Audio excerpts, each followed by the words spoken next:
All right. So firstly, thank you everyone for joining the webinar today. My name is Swasti Raizada, and I work as a policy advisor in the energy program at the International Institute for Sustainable Development, IISD.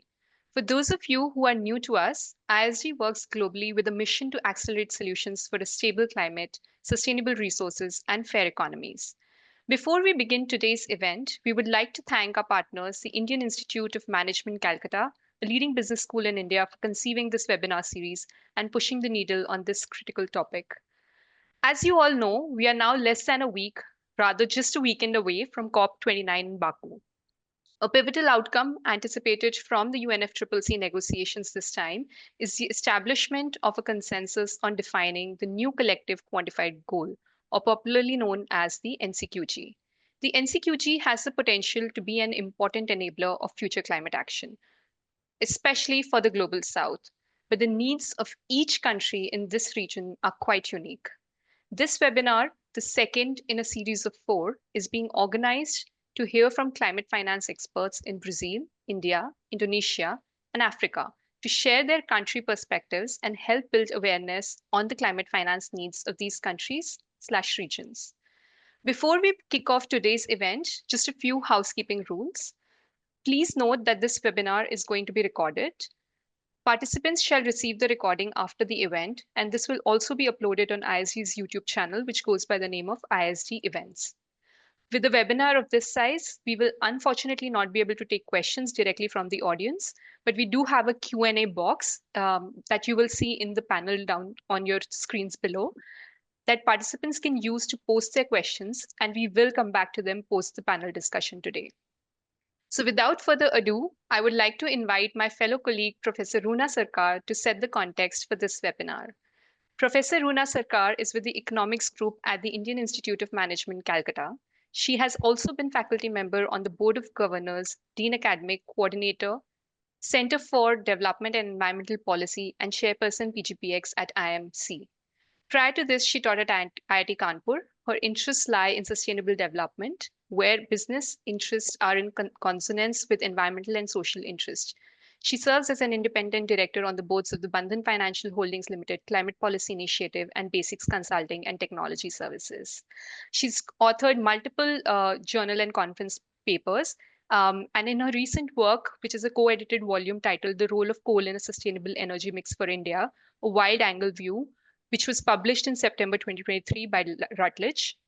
At present, she's co-editing a volume on climate finance to be published by Routledge and editing the India Infrastructure Report 2024 on critical drivers of India's low carbon energy transition. Over to you, Professor Roona. All right, thank you so much for that, Swasti. Indeed, COP29 commencing on Monday is critical because parties are expected to arrive at a consensus on defining a new collective quantified goal. And a strong, NCQG is essential because we are now going to move from the flow of 100 billion per year, taking into account the needs and priorities of developing countries. A strong outcome on NCQG is critical, first, to ensure that developing country ambitions on climate action are realized, and second, as a marker for COP30 in Brazil, by which time all parties to the Paris Agreement would actually be presenting their updated nationally determined contributions, or NDCs.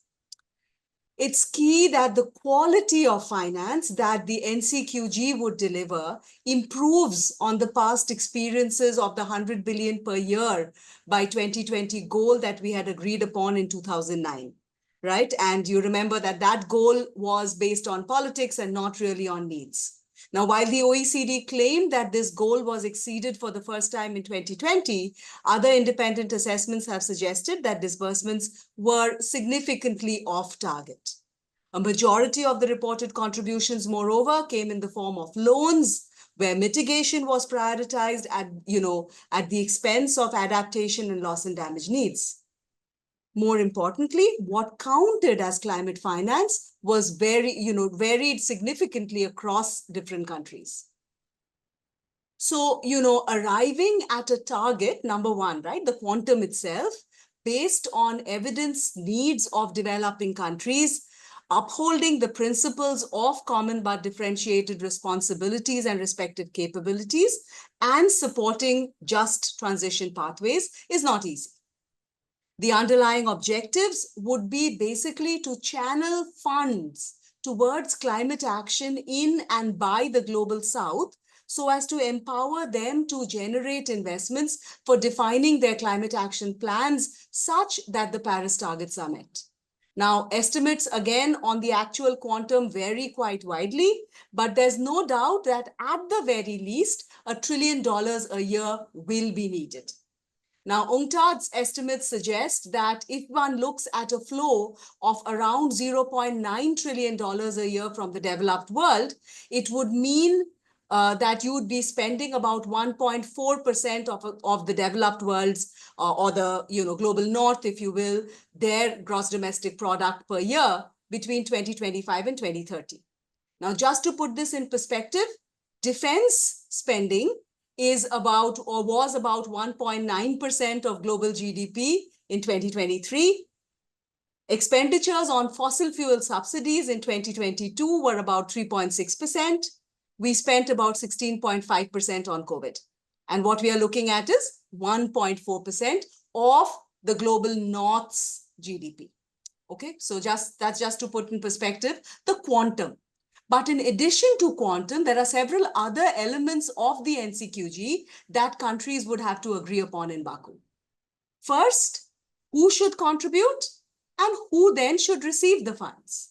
Now, although the Global South asserts that the contributors are already agreed upon in Article 9, these are the 24 countries who are OECD members since 1992, the architecture of the world has changed. Affluence levels of different countries have changed. So they may want a reassessment of that list. Similarly, discussions may veer towards who should receive the funds. Donor countries may want to tailor their support to countries who they believe are the most vulnerable or who they believe have the most ambitious climate action commitments. So we can expect some discussions around that. We will also have discussions on the time frame that the NCQG would cover. Everyone agrees that a concrete time frame is essential, but whether that should be 5 years in consonance and sync with the NDCs and the global stocktake, or whether we should look at a 10 or 20-year time frame representing the long-term nature of climate change is up in the air, and that will be discussed. A third contentious area of discussion, of course, would be whether the NCQG should include loss and damage funds in addition to adaptation and mitigation. And for some of you who were present in our last webinar, you would remember that this debate was even brought up in that discussion. Now, the developed world would like to assert that loss and damage is covered under a different part of the negotiation, whereas the global south is concerned that loss and damage gets included because the first ever global stocktake revealed that annual economic costs from loss and damage would be over $500 billion annually by 2030. So big number, one has to see a pathway towards that. Now, this in turn then leads us to differing views on the scope, if you will, of NCQG, where Article 9 of the Paris Agreement is what the Global South is looking at, and Article 2.1c of the agreement is what the Global North is looking at. Now, Article 9 says CBDR, developed countries, are responsible for providing climate finance.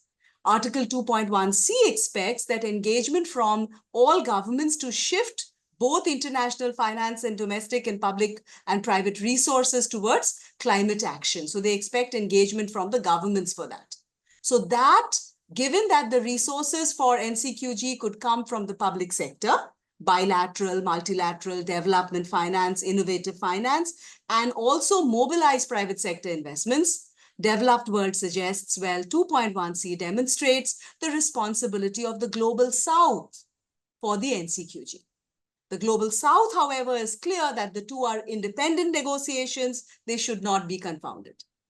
So 2.1c, the provision of funds, the matter of alignment of funds is what 2.1c is about.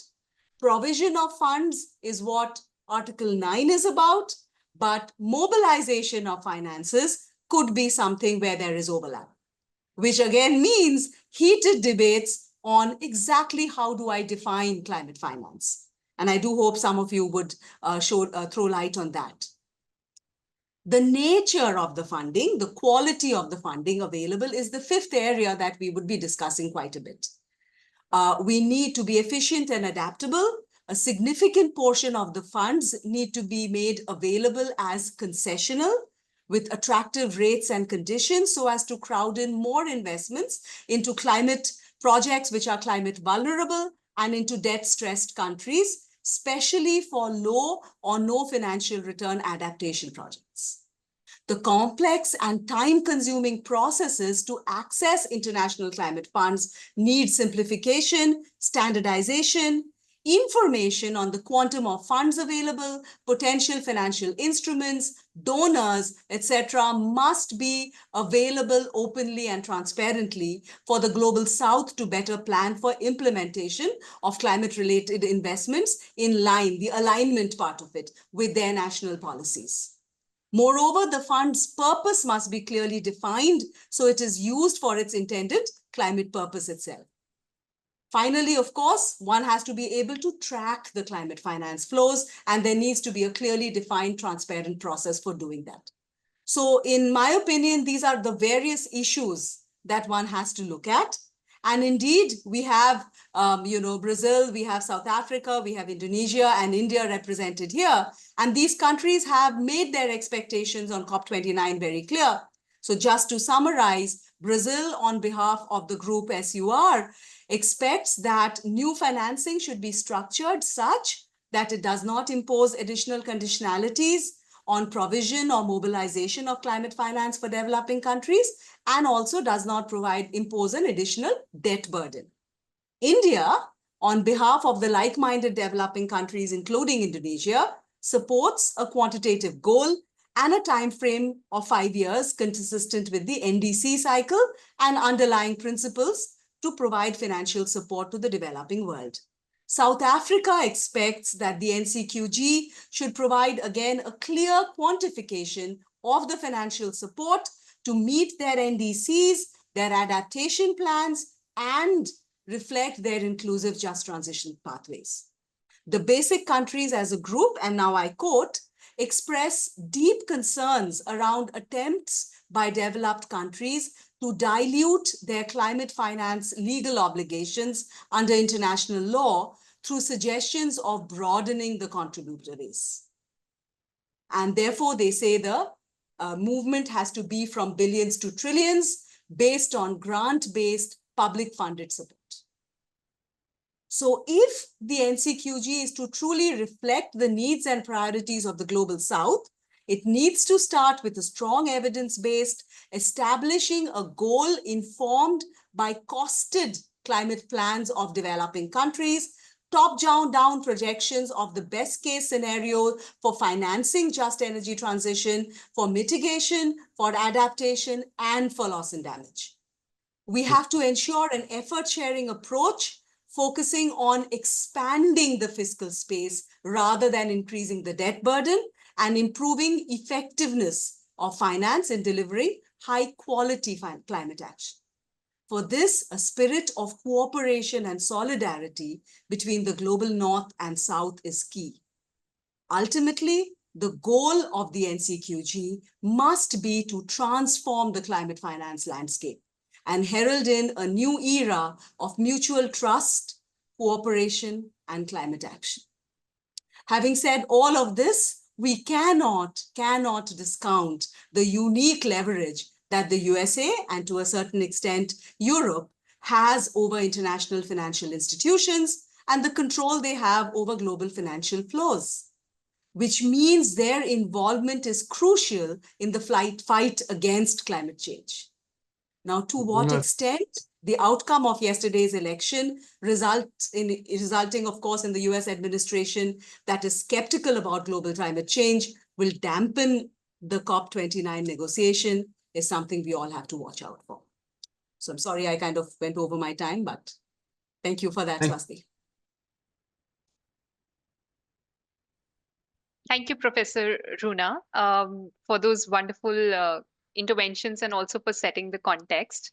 Um, we'll move on. And before I move on, I would like to introduce Professor Mrityunjay Mohanty, who will be the moderator for the panel discussion as we move into the second section of this webinar. Professor Mohanty is a macroeconomist specializing in the area of growth and structural change, and now working in the area of climate change. He's associated with IIM Calcutta's Bridge, which is building roadmaps for industrial decarbonization and green energy initiative.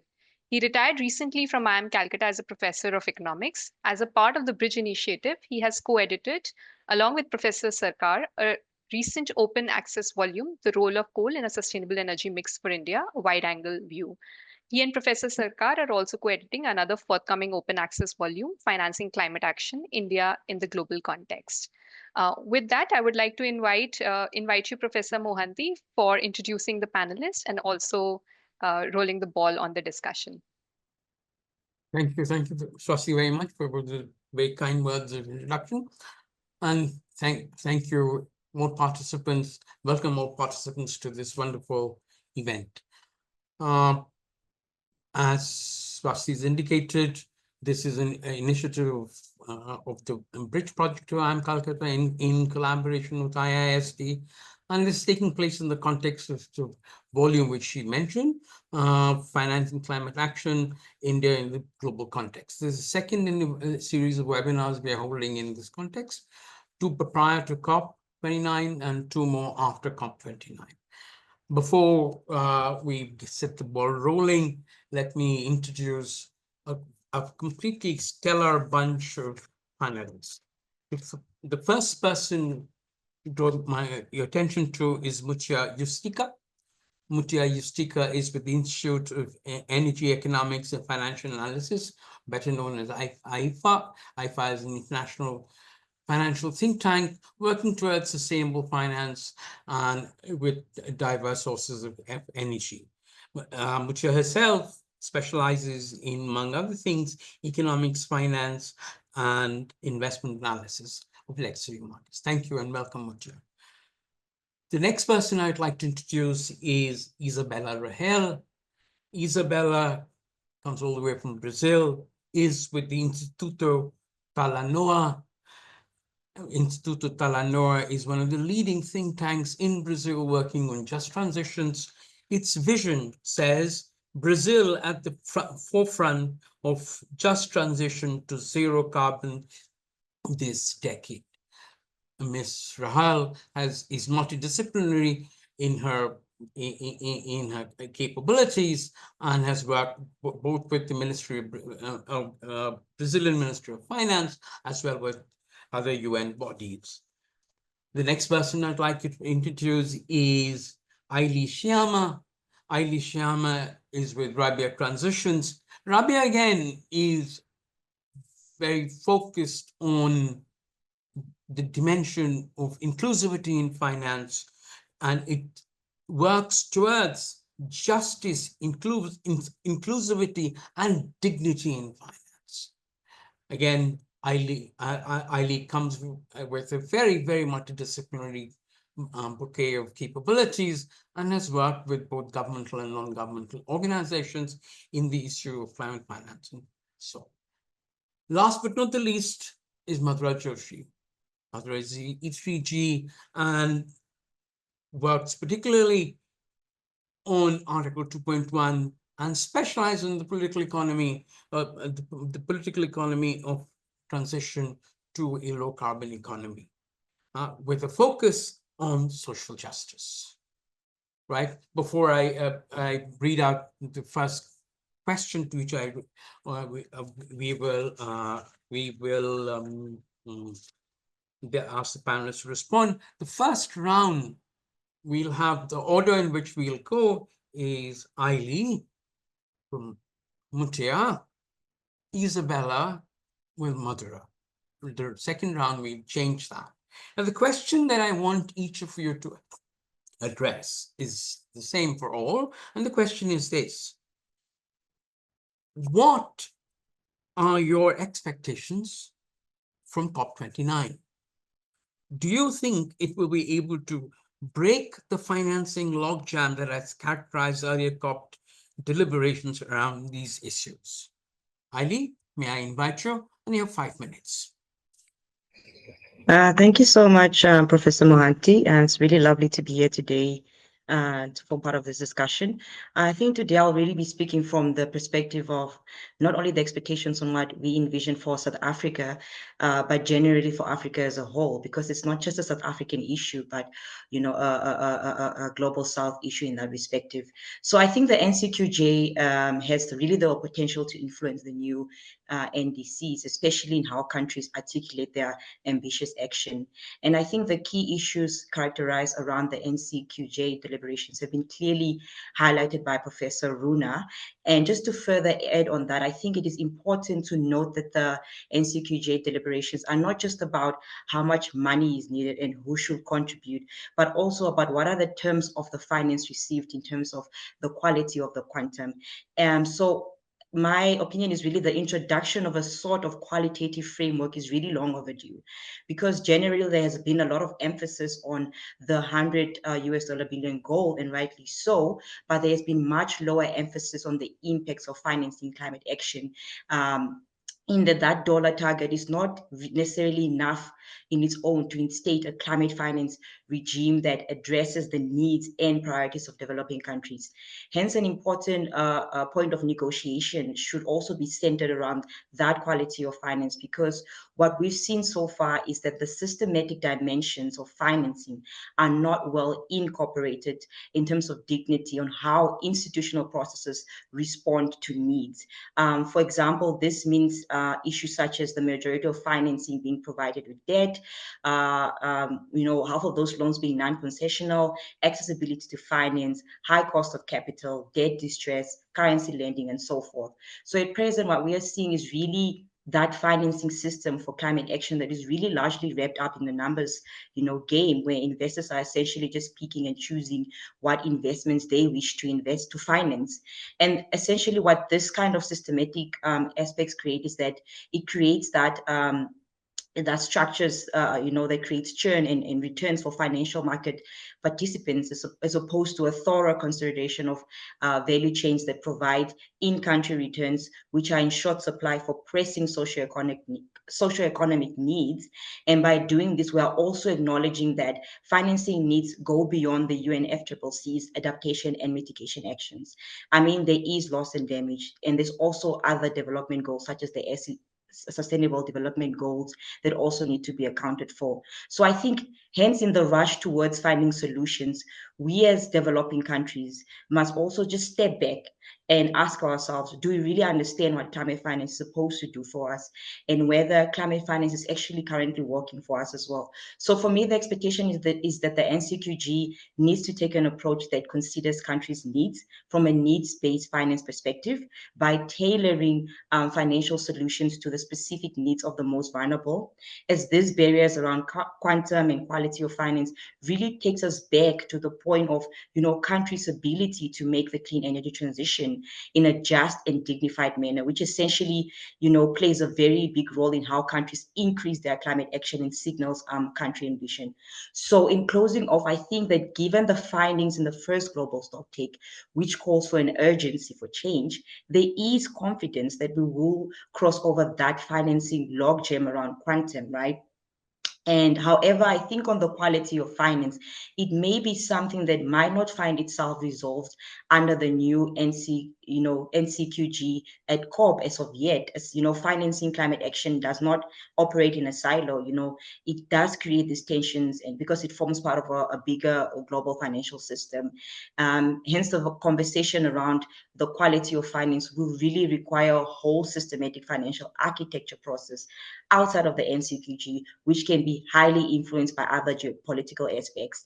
However, this sort of qualitative reform issues being brought forth in the NCQG negotiations, they really provide that political backing to set the tone for finance decision makers. I'm talking about finance ministers, central banks, World Bank, IMF. So I think more than ever, we need the spirit of sharing and caring in order to promote collaboration and also empathy in financial practices as part of reaching a goal on the NCQG that has that inclusive finance approach. Thank you. Thank you, Ray. Thank you very much for making very important points about the quality of finance, as well as the architecture within which this discussion takes place. And thank you very much for keeping to time. Mutia, what in your view then what are your expectations of COP29? And do you think they'll break the financial logjam? Yeah, first of all, thank you so much, Professor Hanti, for having me here and also for the question. So yeah, we understand that the COP28 was a very successful event where participating countries throughout the world pledged their commitment to double energy efficiency and triple renewable energy capacity by 2030. And for the upcoming COP, it has been nicknamed the Finance of COP, and we hope that it can live up to its nickname.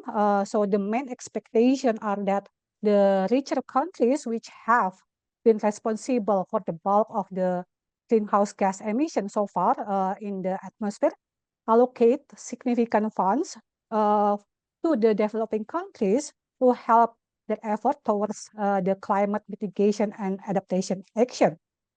So it is important that Indonesia also become one of the recipients of such financial commitment and pledge both in the form of grants and loan with favorable terms and conditions. So Indonesia actually already committed to GHG reduction target of 31.9% or 43.2% with international support. And in the longer terms, it pledged to reach net zero emission in 2060 or earlier. And the international organization has come together to support Indonesia effort using two separate programs, for which Indonesia will be among the pioneers in the world, which were energy transition mechanism launched by ADB to accelerate the coal plants retirement, and the last remarkable effort through the Just Energy Transition Partnership, or also well known by JETP. But with the initial JETP commitment of 20 billion US dollar, is still far below what is needed for Indonesia to achieve its target. So we hope to see more international support for Indonesia to be able to achieve the country's target. The secondary expectation is on specifically allocating more funds for adaptation and loss and damage, especially for the local community, and having a mechanism of also having the fossil fuel industry to pay for part of this for the damage. However, the expectation I think are low that the agreement will be reached because, as explained by Professor Sarkar, since there is a significant disconnect in both the quantum of funds being mentioned by the two sides of requisite, and also as who is to pay, or which country needs to pay for the damage. So other than that, with many developed countries suggesting that the initial listing in 1992, which divided the countries into developing and developed, is no longer valid. So we can see that maybe the expectations are too low that the agreement will be reached.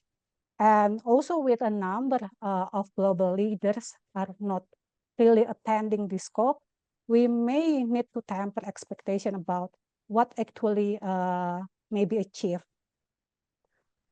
On the optimistic side, I think we would hope to see some real progress on the institutionalizing mechanism for carbon offset and credit trading, and internationally accepted norms and guidelines for the carbon market, because it is important, and perhaps an agreement to reform, like maybe to reform the microfinance institution to be more proactive, such as better use of guarantees to enhance the financing. I think, yeah, that's our expectation for COP29.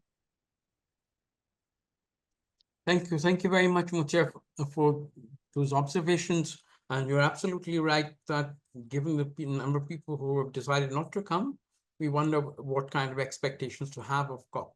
But maybe it also provides an opportunity for the Global South to get together and push its own agenda in this. May I invite Isabella? Isabella, what do you think are the expectations that you have of COP and of this particular? Professor, thank you very much. And thank you very much for allowing me to be part of this discussion. I agree that I hope we need to get to an agreement. We've been talking a lot in Brazil about how we cannot bring this discussion into COP30, that COP30 needs to be about NDCs and goals and raising ambition, and how risky it is if we do not reach an agreement and carry this conversation forward. I think I also wanted to highlight in a few points that are very important for us at Talanoa and that we've been advocating for. Of course, I want to say that the quantum, and we've talked about a lot about the quality of the goal. So we want to make sure that our goal has at least we can agree on a public core of this goal at this conference. So we want to make sure that we have a public provision goal, and also we can talk about mobilization in another layer. We can talk about it later on in the conversation, but we need to make sure that we talk that the conversation on this COP centers and make sure that we agree on public core.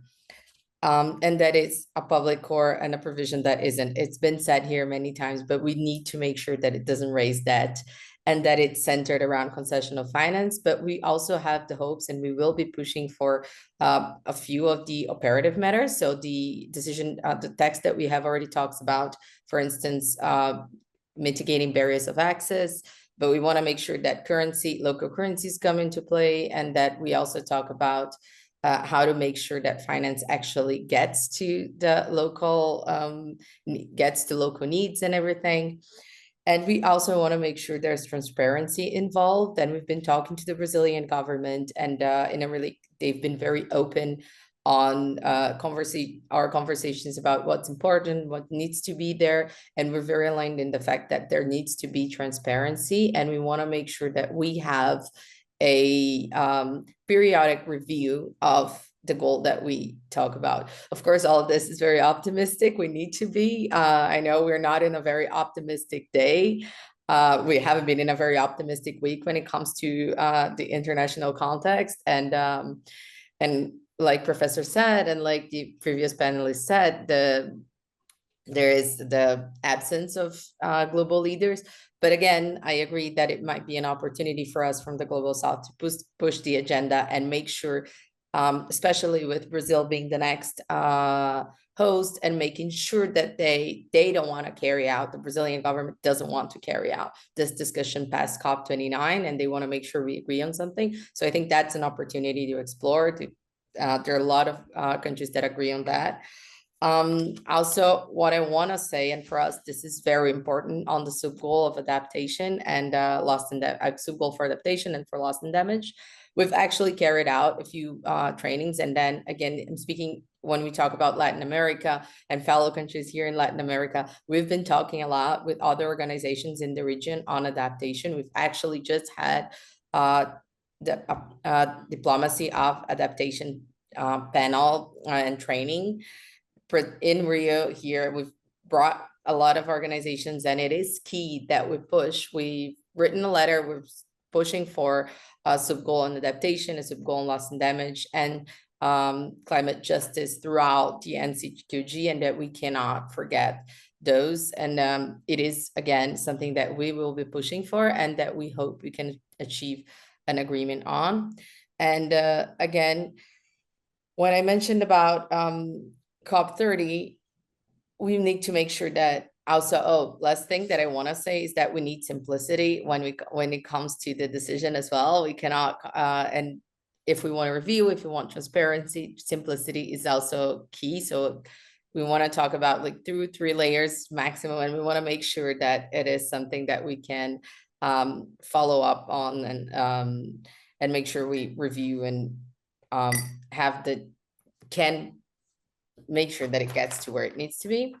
And I think I'm gonna, as the panelists have already said a lot, I think I'm gonna stop right here and make room for the discussion. We're very keen on talking also about the importance of zeroing deforestation, of integrating many COPs, but we also want to make sure we don't finish COP29 in the same way that we finished COP16, that we weren't able to achieve an agreement.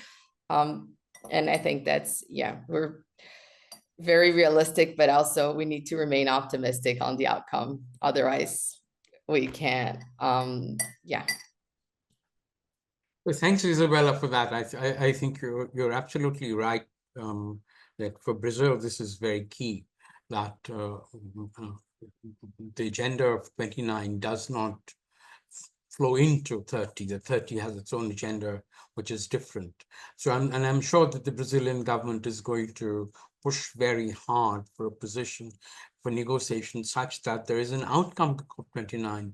At the end, all of these are political statements, and I'm sure that Brazil will push, along with other countries of the Global South, to a reasonable conclusion, which allows for a different discussion to happen at COP.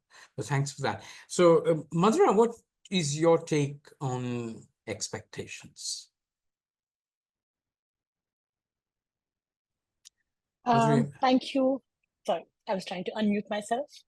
Before I begin, thank you so much, ISDN and Calcutta, for having me on the panel. I think advantage of speaking last and such a stellar panel is that a lot of the key points and great points have been covered already. So in this context, I'll focus a little bit around what our expectations are, not just from the finance part of it, but overall what we'd like to see in terms of progress and delivery of action from COP. We know that the stakes are high, and so are the challenges going into COP29. This is taking place against a backdrop of unprecedented global turbulence. We've seen extreme weather events, from devastating floods ongoing right now in Spain to record-breaking heat waves that even India saw earlier in the year. These are strained economies and exacerbated insecurities. Geopolitical tensions are also high. So as mounting impacts of climate-related disasters make it abundantly clear, we need to accelerate action on climate. In such a fraught condition, I think support for increasing multilateral cooperation needs to be front and center at this COP. And decarbonization is also the route to sort of hedge against the rising tensions. We need to see a strong financial, economic, and political response to highlight that continued action will be key. So listing sort of three broad expectations from COP, from energy transitions to finance. The first would be to move from targets to real-world implementation. Like you said, COP agreements are a signal of political direction, but I think they're also an expression of real-world change. Agreement, as was mentioned earlier, the COP28 energy package agreement was quite a landmark moment. Since then, we've seen renewable energy deployment at record highs. This year, it's expected to reach 666 gigawatts of additional capacity globally. We've seen the global coal pipeline outside of China also collapsing by 78% since Paris Agreement. And there have been sort of developments in OECD also to phase out of coal, and oil and gas demand expected to peak this decade. However, we know that the progress is still insufficient. Current RE growth is falling short to meet the 2030 tripling target, and it's deeply uneven and unevenly distributed. Emerging and developing economies outside of China face a chronic clean energy finance gap and account for only 15% of the global clean energy investments. And we're also seeing new oil and gas licenses, particularly led by sort of wealthy countries that threaten climate action. So at COP29, we want to see leaders affirm the COP28 energy package as a unified mandate and not a menu of options, requiring both a ramp up in clean energy and a phase out of fossil fuels. This is key. Second is looking at also how countries can demonstrate that the targets and political declarations are translating into clean energy action.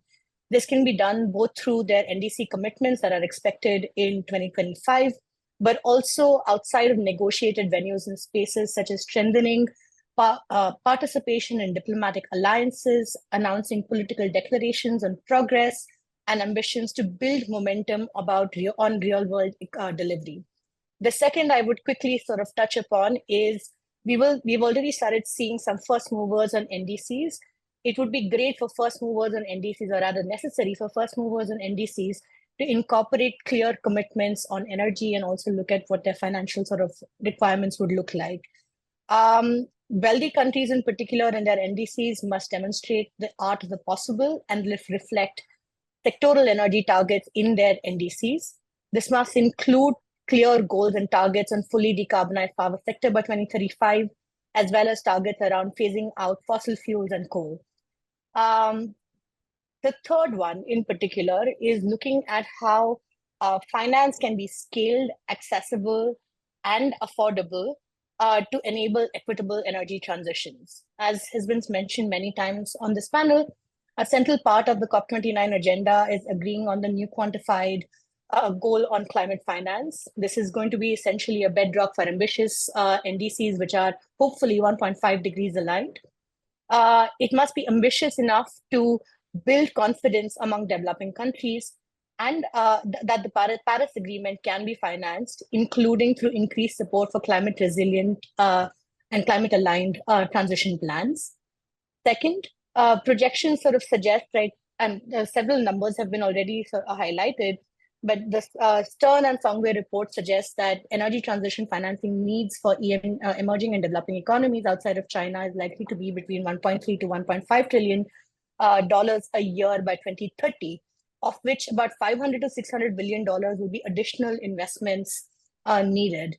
To reach agreement at COP29, we must see political leadership from individual countries as well as the other Azeri presidency to make sure that there are bridge building proposals that can help in breaking log jams, and to ensure that COP29 delivers on new financial mechanisms to improve the quality, quantity, accessibility of energy transition finance. And outside of negotiations as well, there are developments that can help. First is diplomatic initiatives. Sure, just like the last couple of points. Diplomatic initiatives such as the Clean Energy Transition Partnership, or potentially announced UK's Global Clean Power Alliance, can help in unlocking financial progress outside of formal negotiations. Second is significantly capitalizing climate investments funds, especially the renewable energy and accelerated coal transition investment programs to help fill the gap. And the third is looking at solutions such as country platforms that can build upon lessons learned from JETP that can help in driving equitable energy transitions and help in meeting both the climate and developmental goals. So we would like to see progress not just in the negotiating rooms, and the negotiations could be tense, but there are avenues for demonstrating progress on the ground through action outside the negotiations as well. Thanks for that, Madhura. Thank you very, very much. As we go into the second round, and we'll change the order a bit, there's one question that I want you all to sort of think about as you answer individual questions, which is that if you were to think about the Global South working together to move this forward, pick one area where you think it's the most promising for Global South cooperation to take place. So I would ask you to each to respond to this as we come to the second round. And so with the order for the second round changes, so we'll have Mutia who'll go first, followed by you, Madhura, followed by Aili, and we'll close with Isabella, right? So Mutia, the question to you specifically is the following. Can you talk about Indonesia's JETP experience? What have been its major achievements? And what lessons can the rest of us in the Global South and the Global North learn from this? Thank you so much. What are the key elements of JETP, right? Sorry, what are the key elements of JETP, and how does access to finance leverage these elements? All right, so over to you. Yeah, thank you so much, Professor Mohanty, for the question.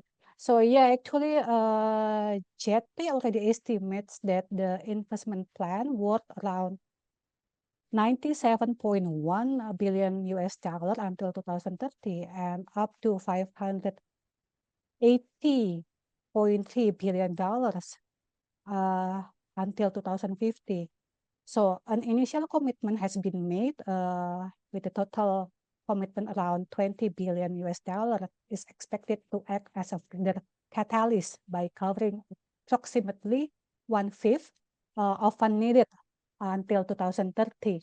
So under those plans, JP is aimed to achieve a higher target compared to the Indonesia NDC commitment, with a target to achieve peaking power sector emissions by 2030 of no more than 250 MT CO2 and also renewable energy generation shares of 44% in 2030. And also the achievement of net zero emission in the power sector by 2050, 10 years earlier compared to the NDC target. So other than that, JETP also encompasses several key elements beyond finance, which are policy and regulatory frameworks, technical assistance, social and economic inclusion, and for environmental sustainability and capacity building. So access to finance leverage those elements by providing the necessary funds to implement policies, develop infrastructure, and also support communities through the transition. It also attracts additional investment from private sector, creating a multiplier effect that can accelerate the energy transition. But while JETP was initially hailed as a game changer, the quantum of funding finalized so far under the JETP mechanism can be considered underwhelming. So the commitment funding initially at 20 billion US dollar and later increased to 21.7 billion US dollar. I think still far below of what is needed by Indonesia to be able to achieve its country's target. And also other than that, the grant funding also can be considered too low. So with the total only around 2.6% from the total 10 billion US dollar from IPG. So furthermore, most of the JETP funds are also expected to come in the form of loans. That's why high financing costs continue to be a significant barrier to scaling up the clean energy project. So I think that's why this financial arrangement raised concern about the initiative ability to send strong will and also financial signal to the domestic stakeholders, especially government, to ultimately unlock the green energy transition. Other than that, I think weak regulation from the government also hindering the progress. One of the JETP target is to retire the CFPP, the qualified power plant. And right now, the regulation support this is only the presidential regulation. And I think the regulatory hierarchy level of the presidential regulation might not be strong enough to ensure the realization of a just energy transition. So Indonesia needs a higher hierarchy regulatory instrument, such as laws or government regulation, to provide a robust legal foundation for JETP. Other than that, lack of communication, coordination, and also engagement from JETP towards its counterparts or partner, including with the local community, also become another challenge. That's why IVA recommends several course correction, such as I think it's better for the government to establish a well-structured and complete legal framework with law and government regulation to provide a robust legal foundation for JETP and also ETM, so they can have a smooth process for this coal retirement. And other than that, considering financial institution with local knowledge and expertise to play a key role of knowledge transfer from NDB and commercial banks, can be crucial to help the process. And lastly, I think taxonomy can also play a crucial role in developing a financial system that rewards the transition. And the most important part is that we also need to engage all of different institutions and organizations who play different part to turn the wheel and also collaborate more with local stakeholders to be able to achieve its goal. Yeah, I think that's what needed for Indonesia, Professor Mohanty. Thank you. Thank you very much for Thank you for making very important observations. I think it's important to repeatedly we come back to this, the role of local institutions, local knowledge, the ability to feel your way through, not to impose, to allow flexibility such that you can work around problems which will in any case emerge. And this outside of the quantum of finance, which has always been an issue. Thanks for that. Mutya. Mathura, if I may turn to you now. One of the key elements of the Global South to come together and learn from each other is through the exchange of information about individual country approaches across common platforms. In what way will climate action platforms help in facilitating cooperation among the Global South and forming a commonality approach? What can India bring to the table to such a platform? And in this particular, when you address this, given the context that we all agree that for the Global South to take a unified position is important,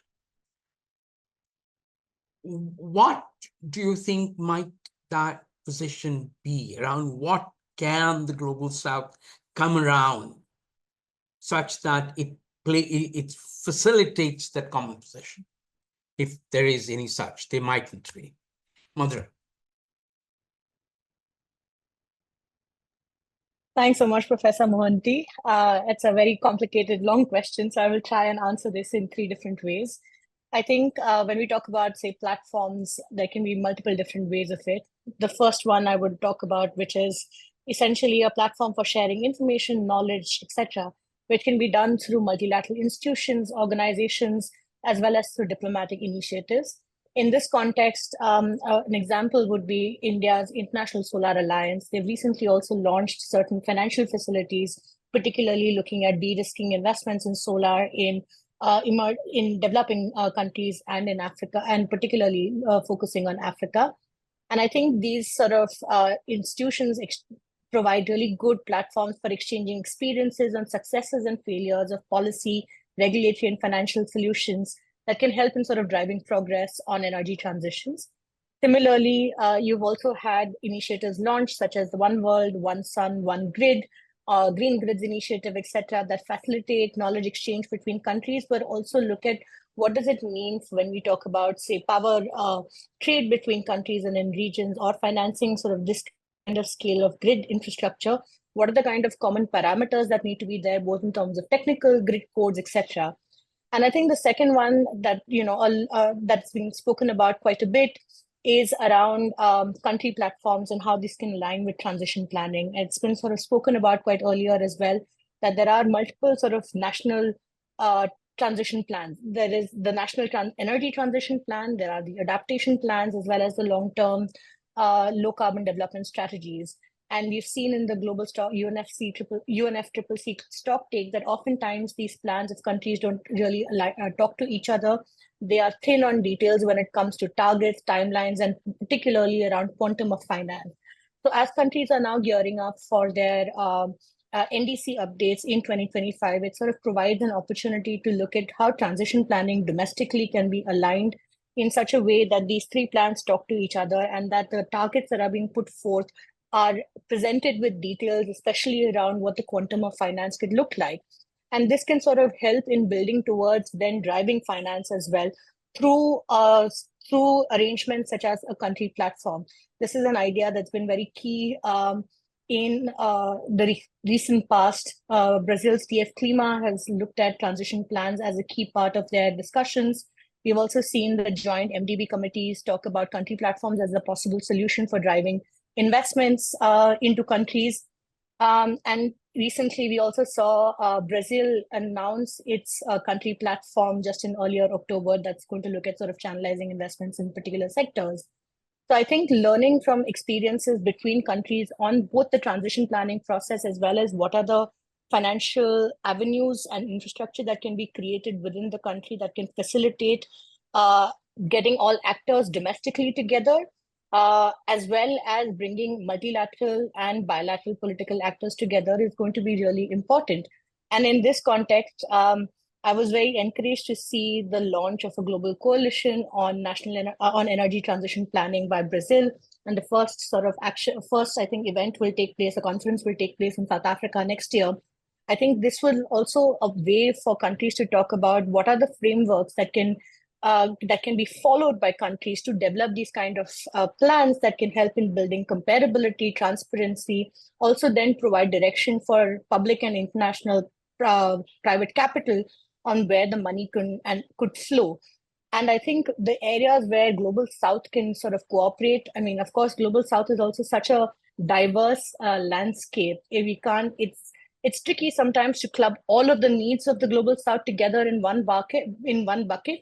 But a theme that's come up repeatedly, something that India worked on in its G20 last year, and Brazil's also highlighted this year, is the need to look at the cost of capital. What are the solutions to bring down the cost of capital, and targeted country-specific solutions that can help in doing this. Both RE is cheaper than fossil in several parts of the world, but it's not the common case. And just the cost of capital for renewable energy projects can vary drastically even within a region. So what are those solutions that the Global South can sort of, mobilize together, pilot, and propose that can actually help in bringing down their cost of capital? And of course, mobilize around the need for increasing international public finance for sort of financing the energy transitions in a more holistic way that also looks at adaptation and resilience. I'll end with that. Thank you. Thanks, Madhura. That was a very good answer to a very complicated question, as you put it. Yeah, but I like also the last bit, focusing on the cost of finance, and is I think very important. So I think if I may now come to you, a very important part of the aspect of the North-South dialogue on the issue of climate finance is that of equity and dignity. It's very often forgotten. Can you talk about how both of these have informed South Africa's own distinctive voice in climate deliberations? And can you also share your view on debt forgiveness as a tool of ensuring adequate sustainable climate finance to countries that are burdened with debt, particularly in Africa? Ivy. Sure. Thank you so much, Professor Mohanty. And I think before I get into my discussion, just circling it back to the questions of the initial question of if Global South countries were to start working towards a certain core goal, what area would they choose, or what area would we choose to form a basis of a one Global South voice? And I think if you look at the submissions by, for example, the African Group of Negotiators, the Independent Alliance of Latin American and the Caribbeans, and as well as the Alliance of Small Islands and Development States, one thing that stands out is really that aspect of dignity of finance. So I think as a Global South voice, that aspect of dignity of finance in respective of tailored financial solutions to the specific needs of the most vulnerable will be one of the key things that we as a Global South countries can come together in one voice, because those commonalities, we all those vulnerabilities all come back to that aspect of dignity of finance. So I think I'm going to speak a little bit more on that in my presentation, I think. So I think let me just first start off by saying that we must also not forget that transitions are inherently pluralistic processes, right? They involve a different variety of ideas and people and platforms platforms, and they are also disruptive and generally have those system-wide impacts for countries. Hence, true equity in climate finance actually also means developed countries need to take that historical responsibility, right?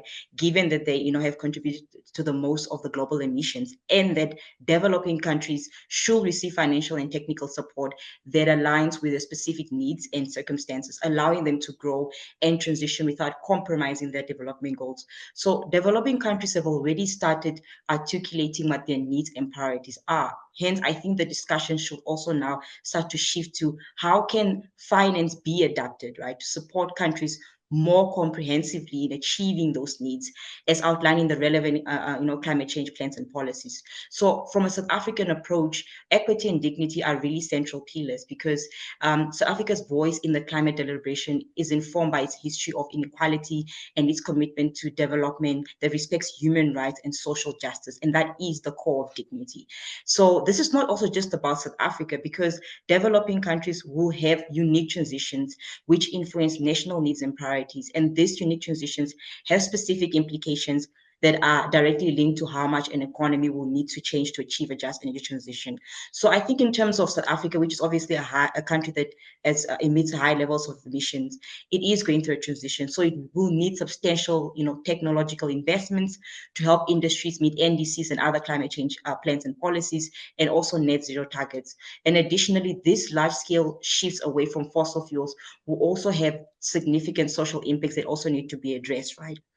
So for South Africa, the articulation on how dignity and equity can be embedded in finance can be found, for example, in the South African Just Energy Transition Implementation Plan, which provides a set of financing principles that voice in those climate deliberations around equity and dignity, such as the, following of the UNFCCC obligation around developed countries to provide finance, and that finance must be additional and new and not merely a repackaging of support, and that finance should also not divert from critical development assistance that needs to address the socio-economic consequences.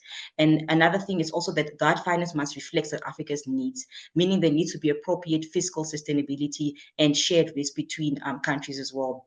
And maybe just on the last one is that also finance must also be predictable and certain, with timing that aligns with the desired transition plans without any undue delays. So ideally, obviously, a dignified response to financing climate needs to shift from what do funders want when we're talking about dignity to what do we need to actually make financing flows with respect to Article 21C, by taking it back to my earlier point on how the current systematic dimensions of financing have not incorporated dignity in terms of how institutional processes respond to needs.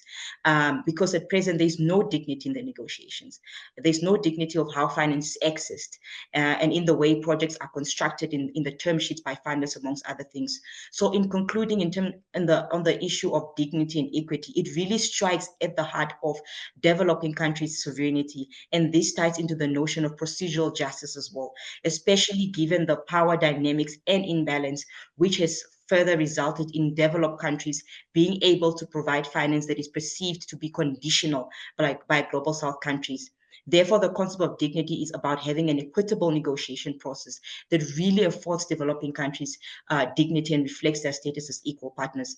And just to quickly touch on the issue of debt forgiveness, let me first start by saying that debt forgiveness is a mechanism in developing countries that does not really exist as of yet. It is only a concept, but I think it can be an important tool in the context of a just transition, as it recognizes injustice, particularly for developing countries that face both high levels of debt and significant climate vulnerabilities. For many African nations, for example, like Ghana and Zambia, who have been classified by the IMF as in debt distress, debt servicing obligations, they divert resources away from critical public spending such as health, education, and even investments in climate resilience.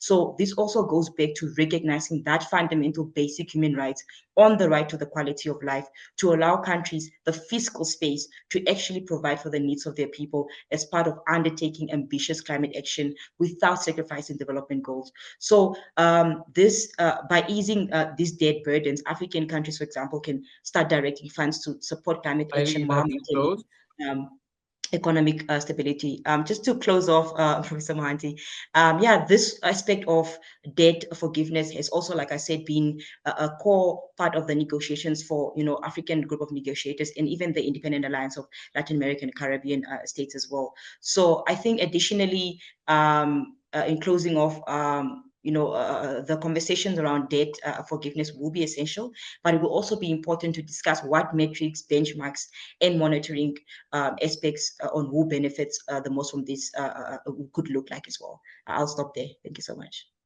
Thank you. Thank you very much. Thank you for bringing this to the table. I think one of the most important interventions that you make was that of procedural justice should be an important part of negotiations, which allows space for each country to be able to raise its voice and contribute to the negotiations. And of course, debt is a very huge issue. Isabella, to come to you, particularly for Brazil, and Brazil is an exemplar in this, biodiversity is a very important part of Brazil's climate assets, and therefore what Brazil brings to the international climate deliberations. Can you take us through how biodiversity as a climate asset informs the Brazilian view of climate action?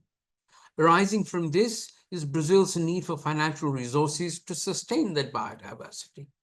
Can you talk a little about climate finance deliberations at COP29 might address this, especially in the light of outcomes of the recently concluded biodiversity COP16, which essentially said no new money. Over to you, Isabella. Thank you, Professor. And yeah, thank you for summarizing. That is basically what it said. I think, first of all, we've been talking a lot about the importance of integrating, of course, everywhere. But for Brazil, it is important, especially important for us to integrate the conferences. So all the 3 COPs, also the COP on desertification, and making sure that one feeds into the other and that we don't isolate, because those are inextricably linked. And especially for us, not only because obviously we're facing a very extreme biodiversity loss in the world, and because we have one of the most biodiverse regions in the world, but also because it is so important to preserve biodiversity and use it as a tool on resilience. We talk about mangroves and coral reefs and the importance that they have on adaptation and climate and building and sustaining climate resilience.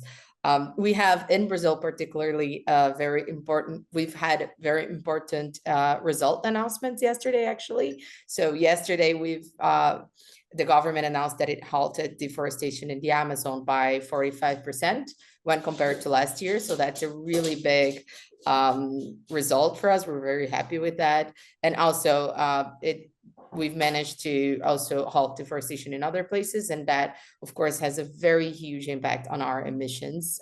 So it is important for us to make sure we keep the eye on the zeroing deforestation goals, and that we advocate for the other governments to do so as well. But that has a cost, right? So we do believe that COP30 being on the heart of, again, one of the most biodiverse regions in the world, will have a very important, will send a very important signal on that. But we have to make sure that commitments also live up to this context.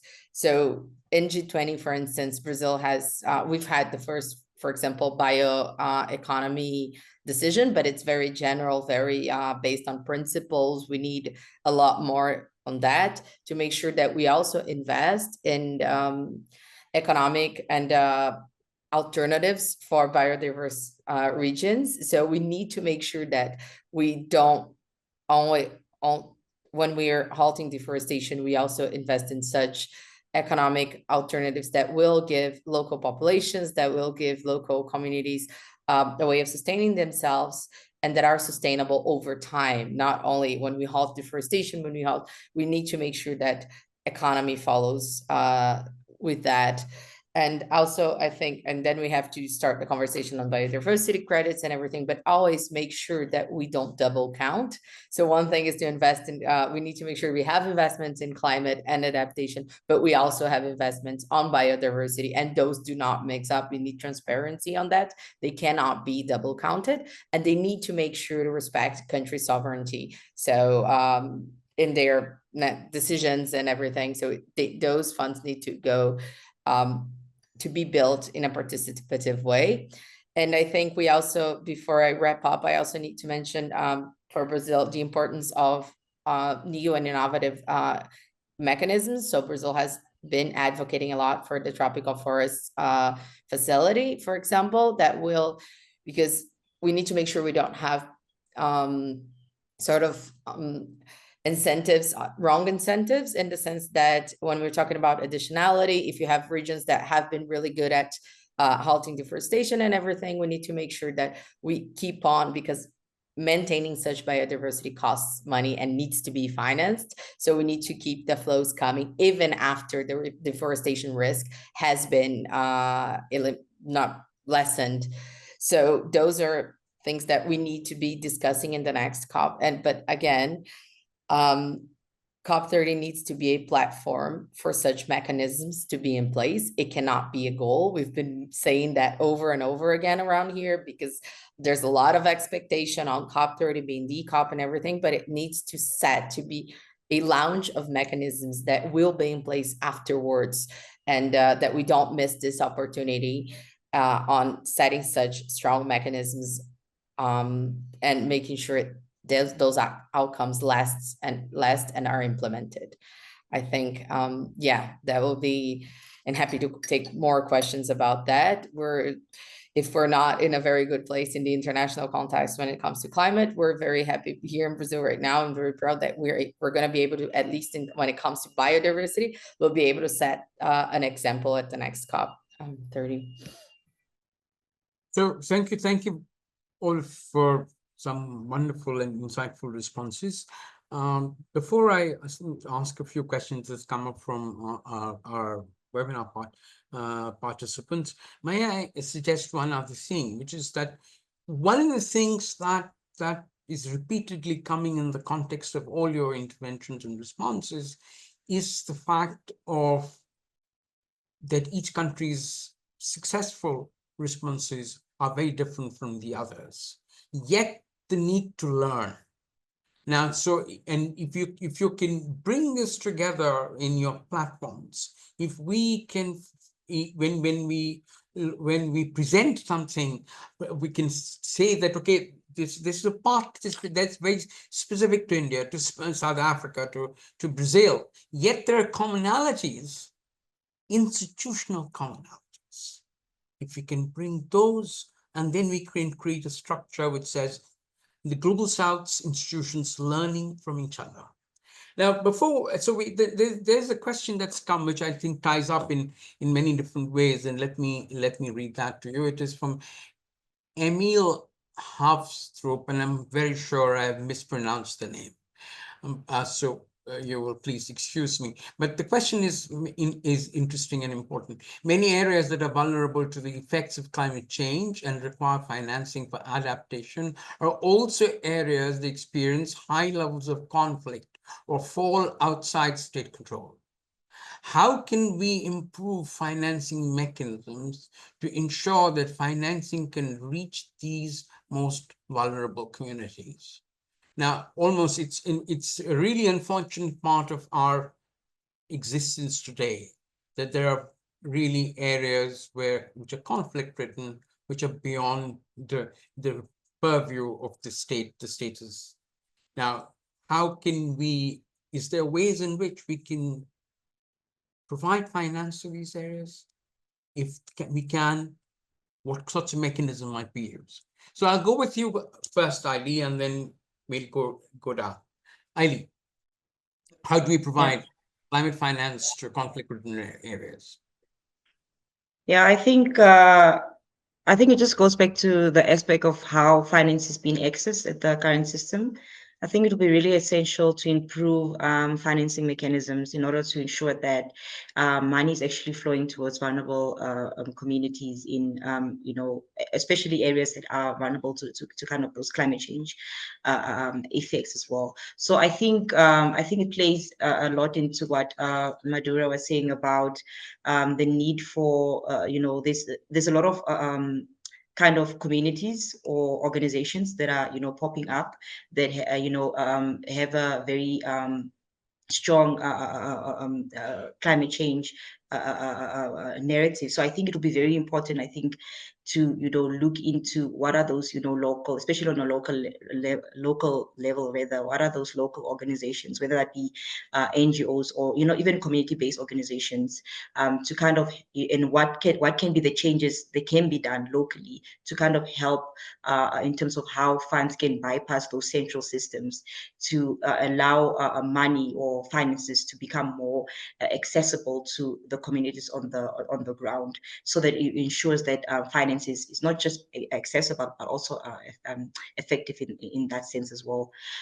So that allows those kind of discussions or changes rather will allow for more targeted support to reach some of these communities as well, and to ensure that also there is enough funding that goes into kind of capacity building for some of these community organizations or NGOs in terms of how they can manage that deployment of resources more effectively to foster resilience.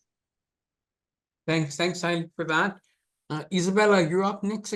How do we? There's so much conflict around, and very often getting money to those areas is very difficult. In what way? And again, in Brazil and Latin America in general, you've seen a lot of this. How do you think we can bring climate finance to obtain and play in those areas? Yeah, we have the paradox is that those areas that have the most conflict are also the ones that are the most vulnerable and need it the most. And especially in Brazil, when we talk about favelas and slums and everything, we're talking about areas that are very prone to landslides and floods and are very, very sensitive to those effects. And it is key to make sure that we have programs and money and finance flows into those places. But the only way, and risking the sound of being maybe obvious or maybe going to a commonplace, but also it is a commonplace for a reason. We've been saying it, but we haven't been doing it a lot. It is building with those communities and making sure, like Ellie said, that those local organizations are also part of the building of the construction. So it's not only capacity building, but also learning from them and building with them. When you do that, it's much safer. You're able to go in. I've worked in those favelas, I've worked in those slums. And if you go into with them and you build with them, you're able to navigate conflict, because this is everyday work for them, right? Navigating conflict. And then you also make sure you're building the solutions together that actually make sense for them. For instance, I have friends who have organizations that are building food gardens in places that were primarily food deserts, and those also serve as drainage for when it rains too much, so it prevents floods. And those have been built in 2-3 years, so the communities already know what they need, and a lot of the local organizations have finance means in place, so have finance mechanisms for local and small grants and everything, but they're not able to access the high level finance and everything. So it's bridging that gap and building with them and learning while you build capacity, understanding that we know very little as we approach them. That actually makes the difference, I think. And that's for Brazil's reality, but I know I've worked in other places in the global south where maybe the context will change, but the key is always the same. And implementing it is not, we know the answer, but implementing such answers is really the most difficult part of it.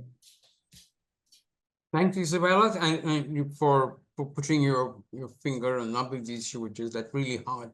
Implementation is really hard, and we can theorize what we want. So, Mutem, if I may put that to you, and how do you think we can bring in this thing that we call trust among communities, among governments, where trust is the first thing to break down? And why and how can we use climate finance to aid building of that in local communities? Mutia. Yeah, thank you, Professor. Yeah, I think the communication and also coordination is important.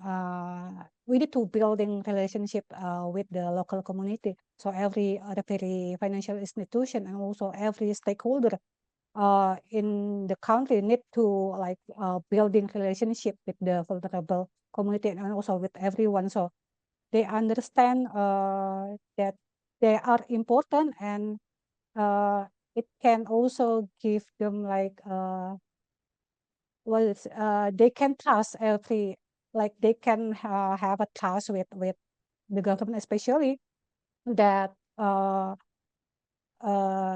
we want like we can help them like, and they have this access to the climate finance, like for example, like the local community, they don't really understand what is important for them, how to access the finance, and what is the best for them. So it is important to build the relationship with them and also to build trust with them. That's why I think communication, coordination, and also engagement is important within every organization, within every stakeholders. Yes, I think. So thanks for that, Mutia. So Mazra, if I may bring this rather naughty issue to you.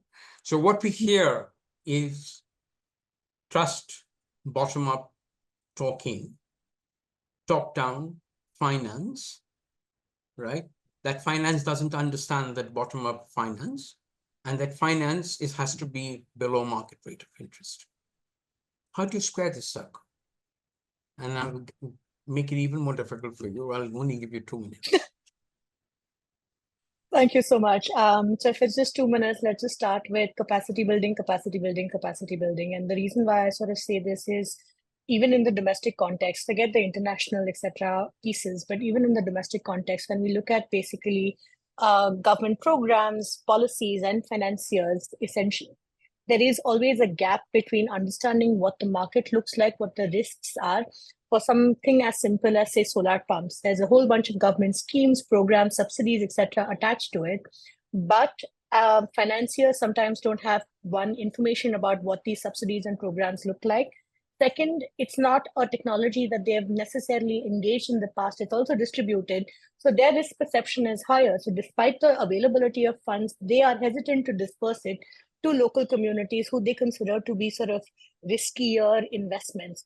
So then there's like a bottleneck that gets created when it comes to disbursement. And then when we come down to the local community and households part of it, there is again a gap in terms of first knowing that this kind of program exists, knowing what their rights are, and what then are the necessary documents, necessary sort of information that they need to provide to be able to access this money.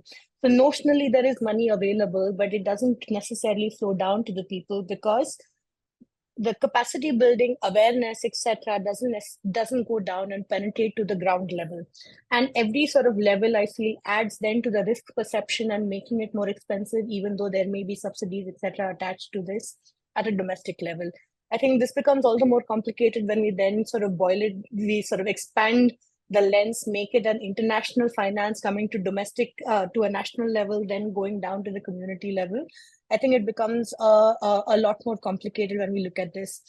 I would say that there are examples, especially in the Indian context, where we have seen self-help groups, cooperative movements, healthcare healthcare initiatives as well, that have worked quite well by involving the community and looking at the strategies that have been used over there, learning especially from the cooperative movement and from self-help groups, would be really helpful in figuring out not just like the energy transition part of it, but how do we sort of involve the communities in building resilience and adaptation, and in sort of ensuring that the finance flows down to the lowest level.